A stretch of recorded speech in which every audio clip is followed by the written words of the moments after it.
Reveal the nation's hidden people smuggling scandal. It doesn't involve boat arrivals, but rather those arriving by plane and obtaining working or student visas.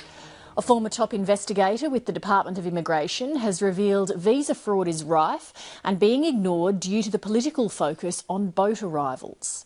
He claims corruption may even extend to the Immigration Department. Since last July, the department has referred more than 100 allegations to the nation's corruption watchdog. Nick McKenzie has this special investigation.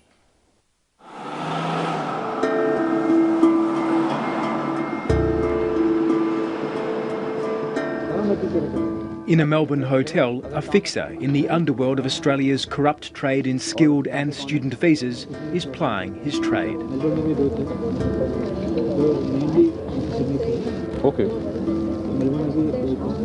Over coffee with an undercover operative, the fixer explains he knows employers willing to create fake jobs for foreigners. अच्छा, ठीक, really good. तो सुपरनेशन और tax सारा बढ़ते हैं. काम भी करना पड़ेगा. काम करने में तो extra पैसा देगा. Hidden cameras record the conversation as the fixer talks about arranging false paperwork in exchange for cash. बिल्कुल. तो उसका क्या कॉस्ट है वहाँ से? हाँ. I've been hearing 50,000 for many years now. And our stories we have known, people have paid up to $80,000 and they usually pay cash. Melbourne Indian community leader Jasvinder Sidhu knows the man shown in this covert footage filmed for 7:30. Last year, this same man messaged him on Facebook, offering him a stake in the visa scam scheme. He said very confidently, in any industry we can get sponsorship and we just have to organize the payment. And he even offered me money. And he said for every case, I think $5,000 he was offering. It's 40 to 50, 45,000 grants. In a series of conversations, the visa fixer asked Jasvinder Sidhu to find new visa applicants among his friends and family back in India. The fixer would then arrange for a corrupt employer to provide the paperwork for a fake job and visa sponsorship. They were offering multiple sponsorships in commercial cookery, in mechanics, IT as well, because he said his boss could arrange 457 in IT, information technology. The visa scam came as little surprise to Jasvinder Sidhu. He knows of many Indians who've paid large cash sums to corruptly obtain skilled or student visas in an effort to get permanent residency. I've been hearing it for 8-9 years, and the last time I heard was last week, when somebody paid $45,000 cash. Now Sidhu is determined to expose what he's learned about Australia's immigration underworld. These people will then create your fake timesheets, fake pay slips, and they will pay in your bank account, and obviously everything else will also be fake, which is superannuation and other related documents. So you're paying for a phantom job, and in return you get your skilled visa? Yes. So you are paying extra to get or create a job which doesn't exist, and to create a service which was never delivered, and you're getting permanent residency, which is not fake, which is a real output. What really worries Jasvinder Sidhu is the human cost of the corrupt visa trade revealed by his contact. I knew that he would be exploiting a lot of poor students or people who are looking to migrate, because these people, after paying $50,000, you just need to see the way they live. They live in 10 people in one house, they don't eat properly, and they do maybe work 18 hours a day. We have seen girls being raped by their employers, and we have seen people having injuries at work. For example, their thumb was cut, or they had other major injuries, and they did not complain. A girl contacted me, and she sent me her report. She was repeatedly raped at work. And she didn't speak out. Because she was scared she would... Oh yes, because permanent residency, I think, is a bigger incentive. I can certainly see why people don't speak up. I've put myself in a position where I'm exposed as a result of clear misuse of the system. Murphy Pipe and Civil's highly experienced and mobile workforce of more than 1,500 employees are guided by... The rorting of Australia's immigration system has taken place on some of the nation's biggest mining and infrastructure projects. These people aren't just here to work, they're here to get permanent residency. For the first time, Clint Raven is speaking publicly about the hiring practices of his former employer, multinational construction contractor Murphy Pipe and Civil. As a business, we were sponsoring visas for workers as project coordinators, project administrators, where that role didn't exist on our site, and these people were actually, their actual job was as a labourer on the ground. He was shocked as he dug deeper into what appeared to be blatant visa fraud. We would have employees be sponsored as quite a senior role, but be operating an excavator or working as a labourer.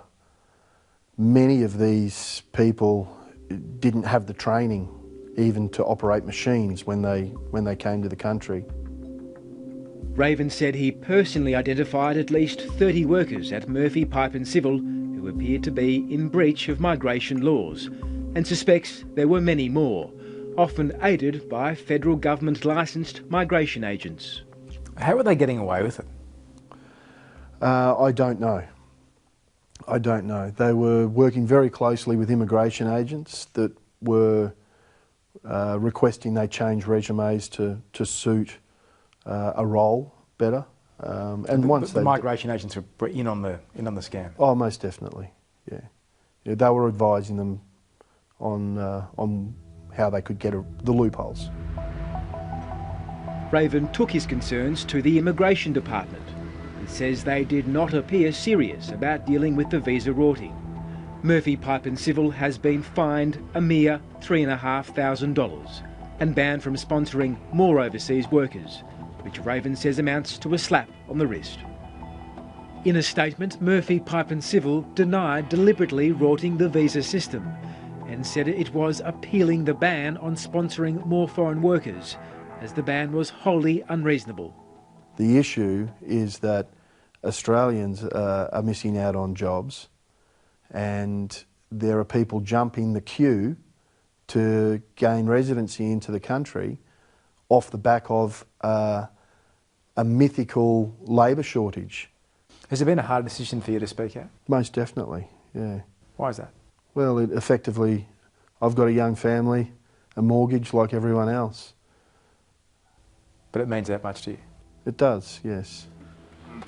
Jasvinder Sidhu is taking his own risks speaking out.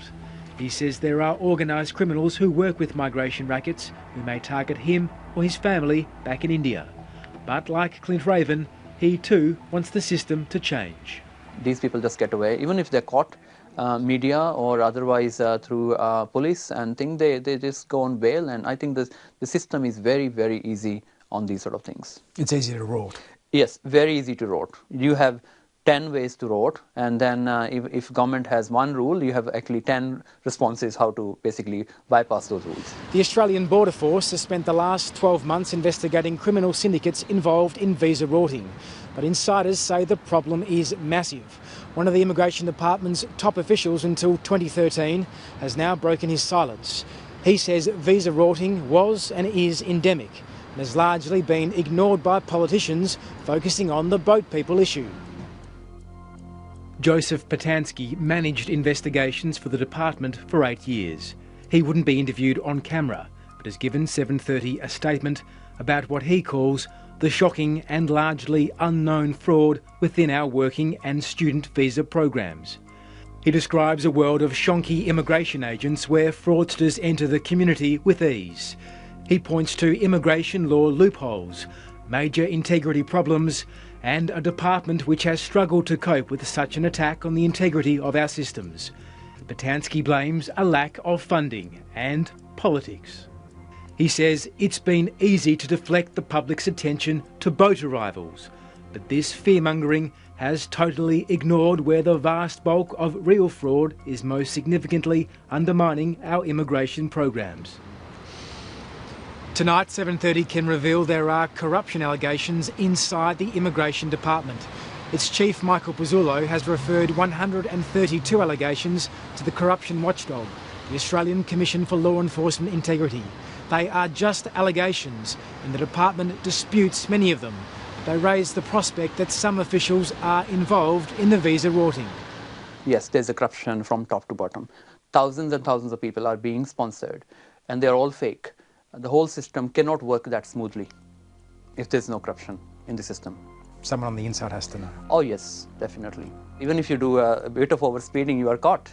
But this is a huge corruption, huge level of corruption, and it is so widespread. Nick McKenzie reporting, and that story was produced by Leslie Robinson.